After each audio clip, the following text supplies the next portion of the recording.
Dr. Frazier, if you don't know, is one of our great historians of Texas of this generation, and it's a real privilege to have him here and serve on this committee. Doctor. Well, I'm glad to be with such a distinguished body of folks in such a distinguished place. This is a great opportunity, and we need to get it right. And that's one thing that I think we have an opportunity to do here, is approach this with the right sort of attitude. One of the things that is in my past resume is I was a college professor for better than a quarter of a century. And I got to the point teaching Texas history and other aspects of American history where I felt like I was in the rearview mirror business. And with this project, I think we're in the windshield business. It's a much broader vista that we're trying to achieve by this piece of enlightened legislation, I think, and I think that it's incumbent upon everybody at this table that we take it very seriously, because in my heart of hearts, as goes Texas, so goes the country. And if Texas gets it right, then there's always going to be that anchor point for the United States. They may have lost their mind in other states, but as long as we keep our heads about us, I think the country will be fine.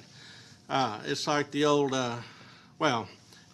it's important to hear these comments about the Alamo, for instance. You know, I had the opportunity to work with an adopted Texan by the name of Phil Collins. You probably know him from a particularly famous drum riff and long rock career, but he's fascinated by the Alamo.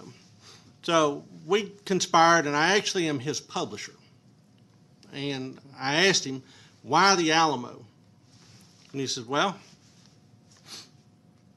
they had an option, and they chose to do the right thing, even though it was going to cost them.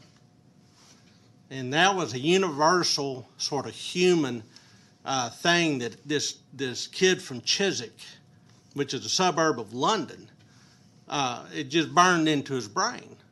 And when he got a chance to visit any place on the planet, I mean, when you've got rock and roll money, you can pretty much do what you want, as it turns out.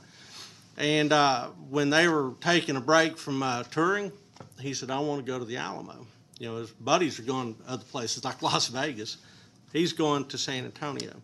And so that speaks to the comments that this is a compelling story that we're telling.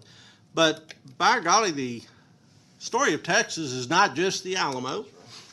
The Alamo is just an outsized portion of it. It is our Jerusalem, our Mecca, our Rome. It is our cultural center. I won't argue that, because it speaks to all those great universal truths. But for me, there's an interesting phenomena. We talk about all those U-Hauls. We're going to double the size of this state by 2050. And that's why it's important that we're in the future business as much as the past business here. I was amazed looking at, as well, the number of languages spoken in Texas and what the top 5 are. You know, English and Spanish, that's easy. Number 3 is Vietnamese.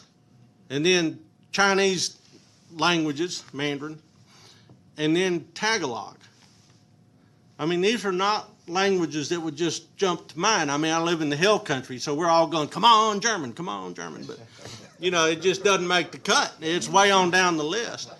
And so what's important for me in this process and in my career, my educational journey, is having an opportunity for all of these newcomers to find their place in this great Texas symphony. Where do they fit in this song that we've been singing so loud for so long? Because it's important. It's important for these kids who may have been born in the Philippines to stand in front of the Alamo and understand, wait, just because I didn't have a forebearer or my flag is not inside the church and my people didn't put a scaling ladder against that wall and climb over it, doesn't mean that this story doesn't pertain. And so I think that what we're doing here and what our leadership has put together is critical. Now, before I give up the mic, I mean, historians and microphones are usually always in a love match. I will point out that, failures, the warts department, I think is what you were talking about, are critical to anybody's story, our personal stories. I mean, my gosh, think of the boneheaded things you did as a teenager. And think of the decisions that you made that you wish you could unmake right now. But I will remind everybody here that failures are what give us a frame of reference for our successes. And so they're critical to this process as well. So that said, I have a little bit of imposter syndrome going on, being in a room with people that I know and I admire, but I'm happy for the work ahead. And thanks for letting me be part of it. That was stirring. I think I feel like an imposter, Dr. Frazier. Nice job. Really nice job. A lot of wisdom in what you said. We look forward to working with you.